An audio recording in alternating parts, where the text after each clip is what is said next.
ये आकाशवाणी देहरादून है। अब आप पंकज सनवाल खुलबे से प्रादेशिक समाचार सुनिए।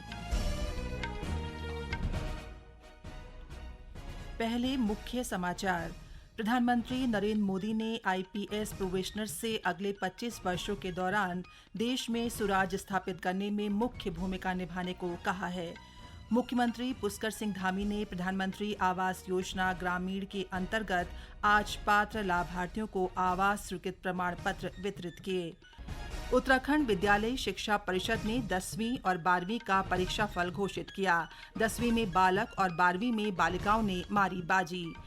और स्वास्थ्य मंत्री डॉ धन सिंह रावत ने मेडिकल कॉलेजों में चल रहे सभी निर्माण कार्यों को 30 अक्टूबर तक पूरा करने के निर्देश दिए। 18 वर्ष से अधिक आयु वर्ग के लिए सरकारी केंद्रों पर निःशुल्क राष्ट्रव्यापी कोविड टीकाकरण अभियान जारी है।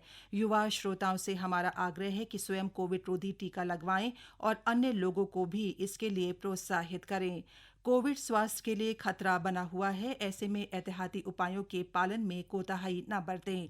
जब तक आवश्यक न हो घर से बाहर न निकलें और 3 सरल उपायों का पालन करें। मास्क लगाएं, 2 गज की सुरक्षित दूरी बनाए रखें, हाथ और मुंह साफ रखें। कोविड संबंधी जानकारी और मार्गदर्शन के लिए राष्ट्रीय हेल्पलाइन नंबर 011-2397-8046 और 1075 पर संपर्क करें। इसके अलावा प्रदेश हेल्पलाइन नंबर है 104 और 0135 2722 100 और 2724 506। अब समाचार विस्तार से। प्रधानमंत्री नरेंद्र मोदी ने आईपीएस प्रोबेशनर से आने वाले 25 वर्षों में देश में सुराज स्थापित करने में मुख्य भूमिका निभाने को कहा।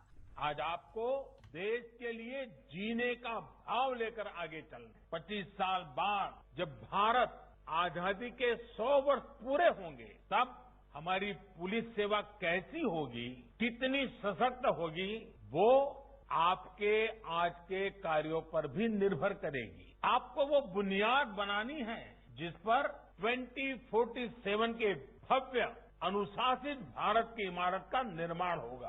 समय ने इस संकल्प की सिद्धि के लिए आप जैसे युवाओं को चुना है और मैं इसे आप सभी का बहुत बड़ा सौभाग्य मानता हूं। आप एक ऐसे समय पर करियर शुरू कर रहे हैं जब भारत हर क्षेत्र, हर स्तर पर ट्रांसफॉर्मेशन के दौर से गुजर रहा है। प्रधानमंत्री मोदी ने इन अधिकारियों से आग्रह किया कि वे अपने हर निर्णय में राष्ट्रीय हित को ध्यान में रखें और राष्ट्र प्रथम सदैव प्रथम का मंत्र याद रखें।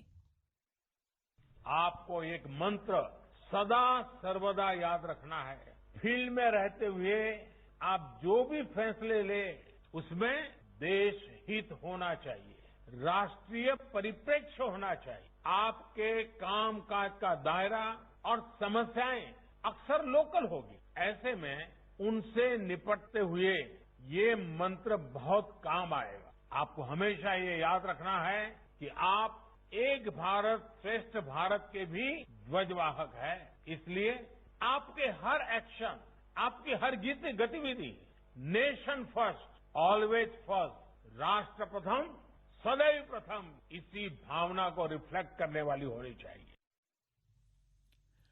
प्रधानमंत्री आवास योजना ग्रामीण के अंतर्गत आज प्रदेश भर के विभिन्न जिलों में पात्र लाभार्थियों को आवास स्वीकृति प्रमाण पत्र वितरित किए गए।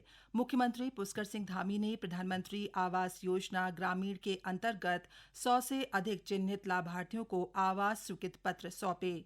देहरादून में आयोजित कार्यक्रम में मुख्यमंत्री ने प्रदेश के लाभार्थियों को प्रथम किश्त की राशि डीबीटी द्वारा ऑनलाइन जारी की। मुख्यमंत्री ने घोषणा की कि प्रधानमंत्री आवास योजना ग्रामीण में प्रदेश के लाभार्थियों को आवास बन जाने के बाद सामान आदि के लिए 5-5 हजार रुपए दिए जाएंगे।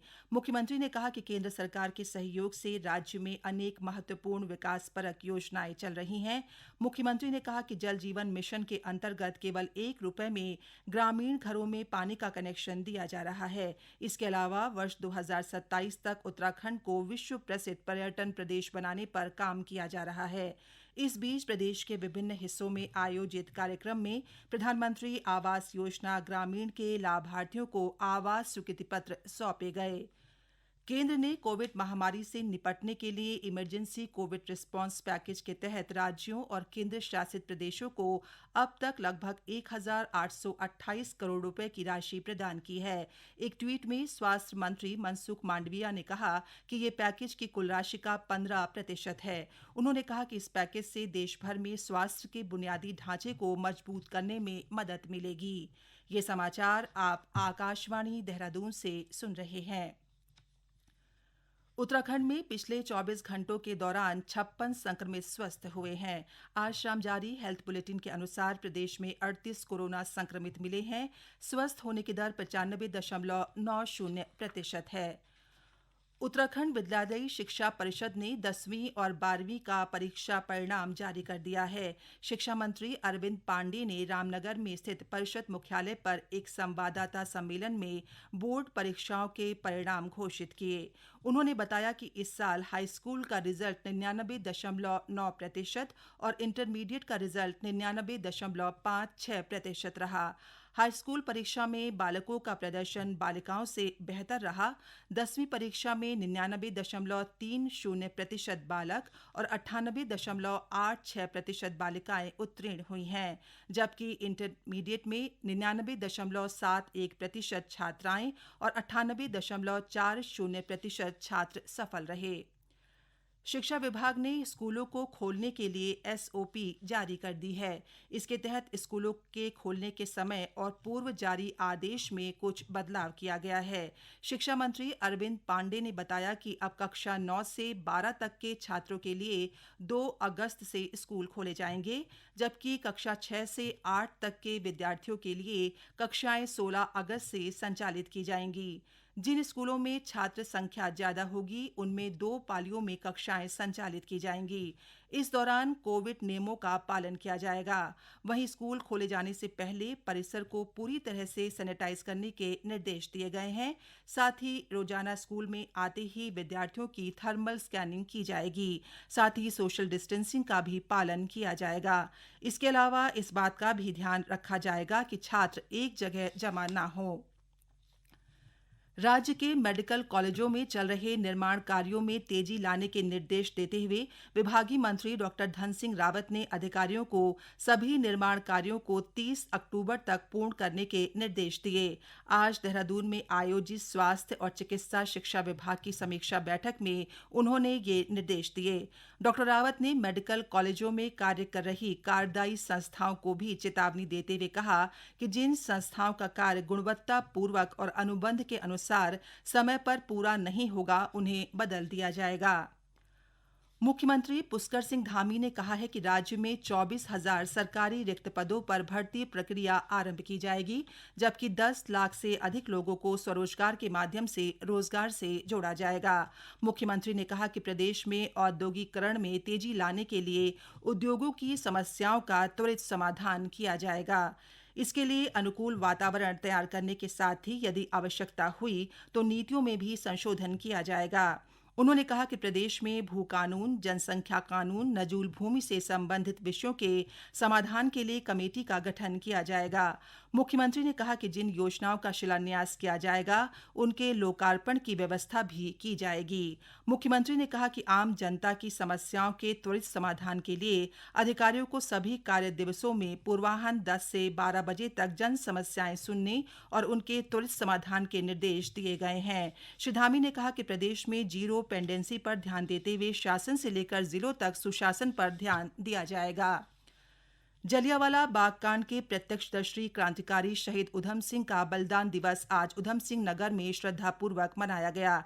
इस अवसर पर जिलाधिकारी रंजना राजगुरू, दर्जा मंत्री सुरेश परिहार, विधायक राजकुमार ठुकराल सहित अन्य अधिकारियों और कर्मचारियों ने शहीद उधम सिंह की प्रतिमा पर श्रद्धा सुमन अर्पित कर भावभीनी श्रद्धांजलि दी। अंत में मुख्य समाचार एक बार फिर।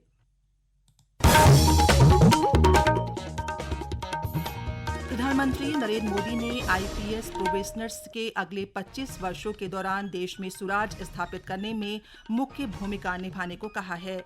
मुख्यमंत्री पुष्कर सिंह धामी ने प्रधानमंत्री आवास योजना ग्रामीण के अंतर्गत आज पात्र लाभार्थियों को आवास स्वीकृत प्रमाण पत्र वितरित किए। उत्तराखंड विद्यालय शिक्षा परिषद ने 10वीं और 12वीं का परीक्षा फल घोषित किया। 10वीं में बालक और 12वीं में बालिकाओं ने मारी बाजी। और स्वास्थ्य मंत्री डॉ धन सिंह रावत ने मेडिकल कॉलेजों में चल रहे सभी निर्माण कार्यों को 30 अक्टूबर तक पूरा करने के निर्देश दिए। इसी के साथ प्रादेशिक समाचार समाप्त हुए। नमस्कार।